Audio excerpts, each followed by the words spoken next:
பகவான் ஸ்ரீ யோகிராம் சுரத்குமார் மகாராஜுக்கு, நம்மை காக்கும் தெய்வம் யோகிராம் சுரத்குமார் மகாராஜுக்கு, அருளும் பொருளும் தரும் தெய்வம் யோகிராம் சுரத்குமார் மகாராஜுக்கு, காணிமடம் மந்திராலய பெருமான் யோகிராம் சுரத்குமார் மகாராஜுக்கு.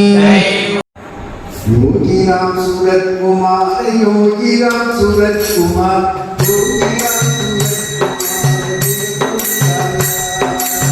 योगीराम सूरत कुमार, योगीराम सूरत कुमार, योगीराम सूरत कुमार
जय गुरुराया. पुण्यात्माक्रे योगीराम सुरकुमार भगवान श्री योगीराम सुरकुमार भजन भगवान வச்ச பேர். அதுக்குள்ள ஆரம்பத்தில் 1988 ஓசூரில் நம்ம தலைவர் கவிஞர் உத்தரகுமாரனுடைய தந்தையார் தான் முதல்ல அவங்க வீட்டில் தங்க வச்சிருந்தார். 17 பேர் வந்து அத்தனை இருக்கும். ஆட்சி பெரியாச்சு இன்னும் பாதிச்சு 3 நாள் 4 சமைச்சு கொடுப்பாங்க. சரியாக இப்போ நல்லா பண்ணாங்க, நல்லா பண்ணாங்க. அப்படி இருந்துட்டு போதுதான் பகவானுடைய பழக்க குழந்தையால் அந்த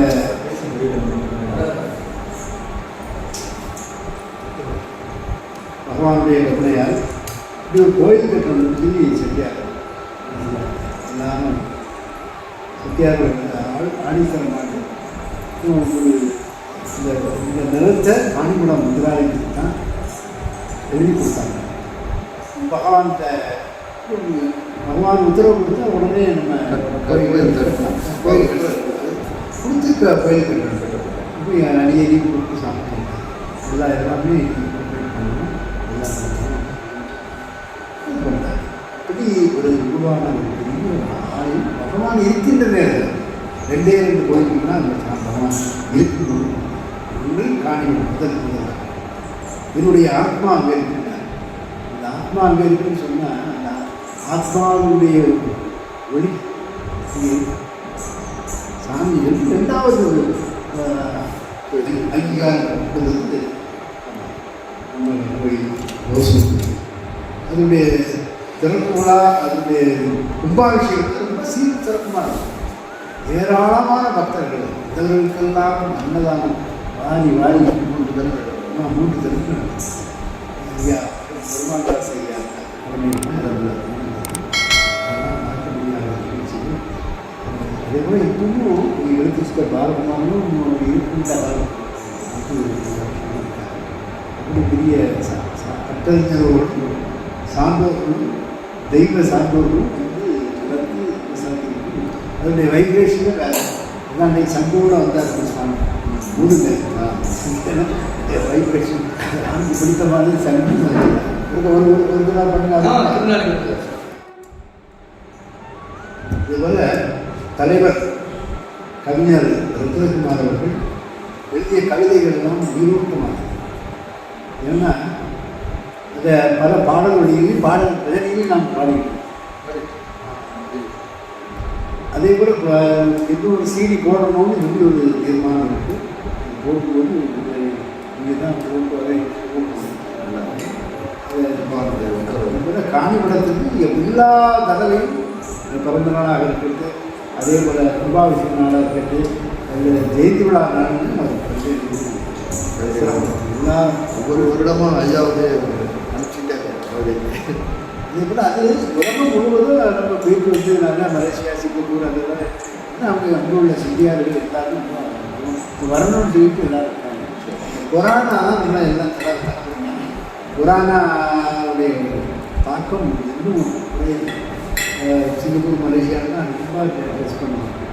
அப்படி அப்படிப்பட்ட ஒரு உணவு அதில் அப்போ அவங்க அப்பா இருக்கும்போது செயல் தலைவர்னு சொன்னதே காணும்.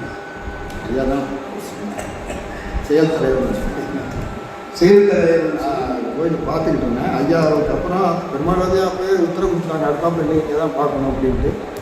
ஐயா வந்து செயல் தலைவர்ன்ட்டு நமக்கு ஐயா தான் சொன்னார். செயல் தலைவர் நிகழ்ச்சியிலே போடுவாங்க. அப்புறம் அதை போல ஐயா இருக்கிற காலத்தில் போன முக்காவாசிலேருந்து ஐயாவுக்கு அசிஸ்ட் பண்ணிக்கிட்டே இருந்தேன்.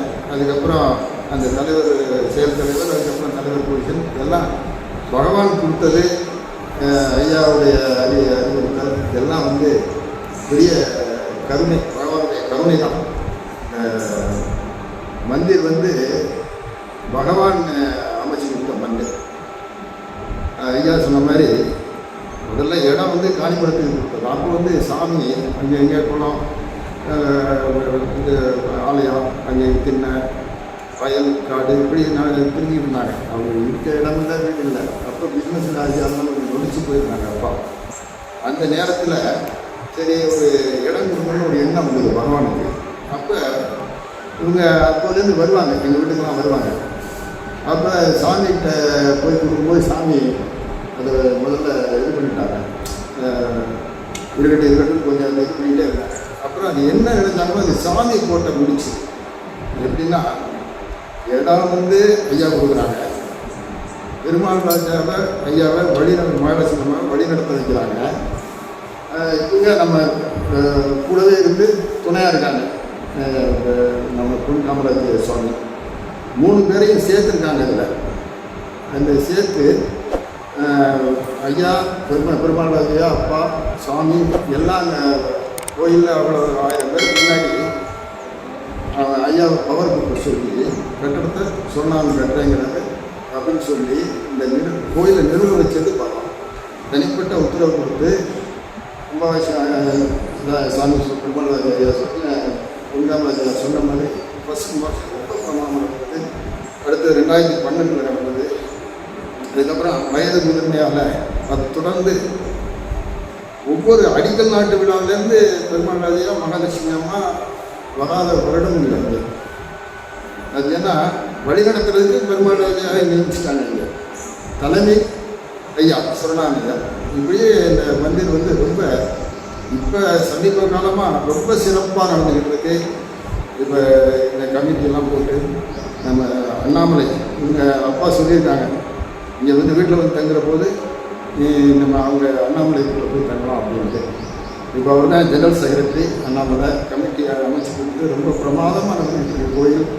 சுவாதி 12 சுவாதி பண்ணுறோம். முன்னாடியெல்லாம் சுவாதி சும்மா ஒரு அர்ச்சனை பண்ணுறோம், அவ்வளோதான். இப்போ சுவாதிக்கு ஸ்பான்சர்ஸ் வச்சு நிறைய சுவாதி 12 சுவாதி பண்ணுறோம். ரொம்ப சிறப்பாக பௌர்ணமி பஜனை மாதிரி பகவானுடைய பிறந்த நாள் நட்சத்திரத்தை அன்னைக்கு 12 பௌர்ணமி 80 நடந்துட்டு இருக்கோம் வீட்டில் இடைவிடாமல். வருஷத்தில் 12 பௌர்ணமி. அது அப்போலேருந்து நடந்துக்கிட்டு இருக்கு. இல்லங்கள் நடந்தது, மந்திர் கட்டினதுக்கப்புறம் மந்திரம் நடக்குது. இப்போ இன்னும் வெகு சிறப்பாக நடந்துக்கிட்டு இருக்கு.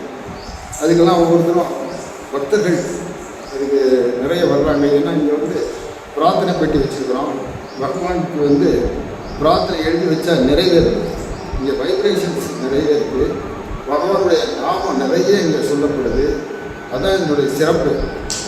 இங்கே எப்படின்னா நாமம் வஜன் பகவான் சொல்லும் போது அப்பாட்ட உத்தரவு கொடுக்குற போது இந்த மந்திரத்தை அண்ட் கண்டக்ட் பஜன் ரெகுலர்லி அப்படின்னு சொல்லி உத்தரவு கொடுத்தாங்க. அதை வந்து கடைபிடிச்சிட்டு இருப்பாங்க. வேறு எந்த ஒரு அப்புறம் 3 விழா நடக்குது. ஜெயந்தி விழா, ஆராதனை விழா, ஆண்டு விழா, அது 3 நடக்குது. அதுபோக இப்போ நவராத்திரி ஃபங்க்ஷன்லாம் இந்த 10 நாள் ஃபங்க்ஷனுக்கும் ஸ்பான்சர்ஸ் ஏற்பாடு பண்ணி அதுவும் ஒரு பௌர்ணமி மாதிரி இப்போ ஒரு பௌர்ணமி அன்னதானம் 450 பேருக்கு நடக்குது. இந்த ஏரியாவில் டிவிஎஸ் நகரில் பேசுகிறாங்க, இந்த கோயிலில் வந்து அதாவது இந்த ஒசூர் வட்டாரத்தில் உள்ள கோயிலில் இங்கே தான் சிறப்பாக அன்னதானம் நடக்குது. அது நம்ம காதுக்கு கேட்குது, நம்ம காதில் அவ்வளோ சிறப்பாக பகவான் நடத்திட்டு இருக்காரு. எல்லாம் அது நாங்கள் நடத்தலை, பகவான் நடத்திட்டு இருக்காரு. இந்த சிறப்பாக அமைச்சு கொடுக்குறதுக்கு நம்ம ஐயா புனிதாமன் விழா எங்களுக்கு ரொம்ப உதவியாக இருக்கிறாங்க. அதுதான் நான் இங்கே சொல்லி விரும்புகிறேன்.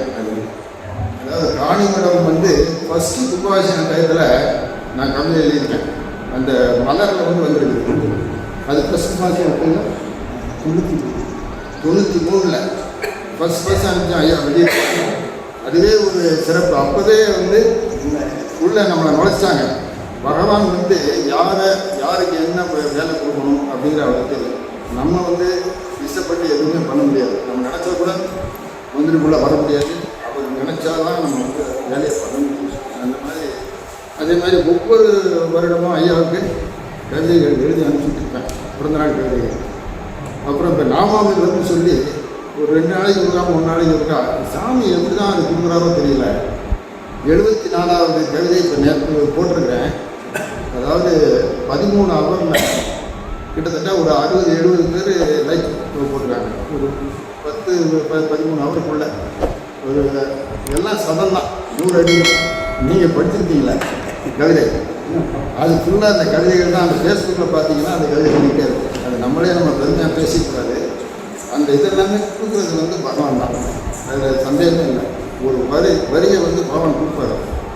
கனவில் வந்து கனவுலையோ இல்லை நைட்டில் 2 மணிக்கு இருந்தால் ஒரு ஏதாவது ஒரு வேர்டு எனக்கு மனசு வரும். பகவான் அதை அறிவுறுத்துறாரு. ஸோ அதை பேஸ் பண்ணி அப்படியே ஒரு கவிதை எழுதும். இந்த மாதிரி கவிதை வந்து பெருமாள் ராஜா தான் கவிஞர்னு எனக்கு பட்டம் கொடுத்தது. அதுவும் நான் இங்கே சொல்லி விரும்புகிறேன். அவர் ஐயா ஒரு பட்டம் கொடுக்குறாங்களாம், கவி வேந்தன்.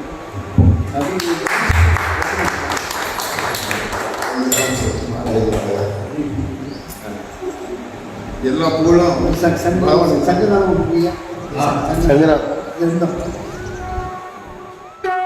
எல்லா புகழும் பகவான் யோகிராமத்துக்கு மட்டும் பேசுவோம்.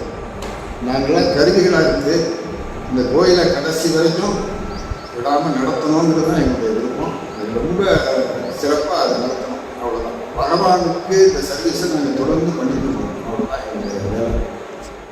பகவான் இங்கே இருக்காரு, பகவான் இதை கேட்டுக்கிட்டு இருக்காரு, பார்த்துக்கிட்டு இருக்காரு. எல்லாம் அவரால் தான் நடக்குது அப்படிங்கிறத தெரிவிச்சுட்டு இந்த வாய்ப்பு கொடுத்த ஐயாவுக்கு ரொம்ப நன்றியை தெரிவிச்சுக்கிறேன். அதாவது ஃபஸ்ட்டு கும்பாபிஷேகத்துக்கு அப்பவே பஜனை வந்து பண்ணியிருக்காங்க. பொங்காம்பரத்து ஐயா பஜனை பண்ணியிருக்காங்க. அந்த சிலையை வச்சு சுற்றி ஆடுவாங்க. ரொம்ப பிரபலமாக அந்த அதில் வந்து ஐயாவுக்கு நிகர் ஐயானா அதுவே இல்லை. இந்த வயசுலேயும் பொங்காம்பரத்து ஐயா இந்த மாதிரி ஒரு ஆடுவது பாடுவதெல்லாம் இப்போ எங்களெல்லாம் முடியாது. எனக்கும் ஐயா வயசு 72 73, எனக்கும் 72 ஆச்சு. அதாவது கிட்டத்தட்ட ஒரே வயசு தான் கிட்டத்தட்ட. ஆனால் ஐயா ஆடுற மாதிரி என்னால் ஆட முடியாது. ஐயாவுக்கு நிகர் ஐயா தான். இப்போ பரவாயில்ல. அது பகவான் அந்த அடி கொடுத்ததும் பகவான் தான். அந்த அடியை நிவர்த்தி பண்ணி இப்போ நல்லா என்னை வந்து வாழ வைக்கிறதும் பகவான் தான். அதை வந்து என்றைக்குமே அந்த நன்றி தான் செலுத்திட்டே இருக்கணும். அதுக்கு தான் அந்த நாமாமிரமே எழுதிட்டு இருக்கேன். பகவானுக்கு நன்றி செலுத்தும் விதத்தில் தான் அந்த நாமாமிரமே எழுதிட்டு இருக்கேன். அது ஓரளவு சேர்ந்ததுக்கப்புறம் அதை வந்து ஒரு புத்தகமாக வெளியிடலாம்னு கூட ஒரு ஐடியா இருக்குது. நிறைய புத்தகங்கள், ஒரு 5-6 புத்தகங்கள் பகவான் யோகிராம் சுக்குமாருடைய கருணையால் எழுதியிருக்கு. வரிசையாக அப்படியே எழுத வைப்பார். பெருமாள் ராஜா மகாலட்சுமி அம்மாவுடைய அருள் ராசியோட அவங்க தான் பட்டம் கொடுத்தது. அதனால் அவங்க எங்கேயும் வர முடியாது. கவிஞர்னு சொல்லி கொடுத்துருக்காங்க தான். இப்போ இவங்க கவி வேந்தன்னு கொடுத்துட்டாங்க. நன்றி. இதான் ஐயா சொன்னாங்க. இங்கே வந்தது 88 தான். அதுக்கு முன்னாடினா இவங்களை பற்றி தெரியாது. அப்போ வந்து முதல்ல லட்சுமணன் செட்டியார் இல்லையா, அவங்களுக்கு திருவண்ணாமலையில் அறிமுகம். அவங்க தான் முதல்ல கூப்பிட்டுருந்தாங்க ஐயா. அதுக்கப்புறம் தான் இங்கே வர ஆரம்பித்தாங்க. அப்புறம் எங்கள் வீட்டில் வந்து தங்குவாங்க. அப்புறம் நல்லா ஐயா எல்லாம் ரொம்ப நல்லா இதாக இருந்தாங்க, உறுதியாக இருந்தாங்க, வேலை செய்யக்கூடிய தகுதியோடு இருந்தாங்க. அம்மா அந்த வயசுலேயும் செய்வாங்க. 87 வயசு அவங்க இறந்துக்கிறப்ப அது கூட நல்லா அந்த வேலையெல்லாம் பண்ணுவாங்க. இருந்தாலும் அந்த நேரத்தில் ரொம்ப நல்லா சுறுசுறுப்பாக இருப்பாங்க. வீட்டில் பஜன் நடக்கும். ஒவ்வொரு வீட்டுக்கும் போவாங்க ஐயா, போயிட்டு பஜன் பாடுவாங்க. அப்புறம் போக பின்னாடி நம்ம ஐயாவே சொன்னது தான், அண்ணாமலை வீட்டில் போய் நீ தங்கலாம் அப்படின்னு. அவரும் மனமும் வந்து அவர் கொஞ்சம் பெருந்தன்மையாக உள்ளது, நல்ல அதாவது நல்லா பழகுனா நல்லா பழகுவார், நல்ல டைப்பு. அவர் வந்து அவர் எந்த நேரத்தில் போனாலும் இல்லத்தில் திறந்து விட்டு அங்கே இருக்க வச்சு உபசரித்து இந்த நிமிஷம் வரைக்கும் ரொம்ப நல்ல ஒரு வரவேற்று பண்ணிட்டுருக்காங்க. இதெல்லாம் மேலும் மேலும் சிறக்க வேண்டி நான் பார்த்து முடிக்கிறேன்.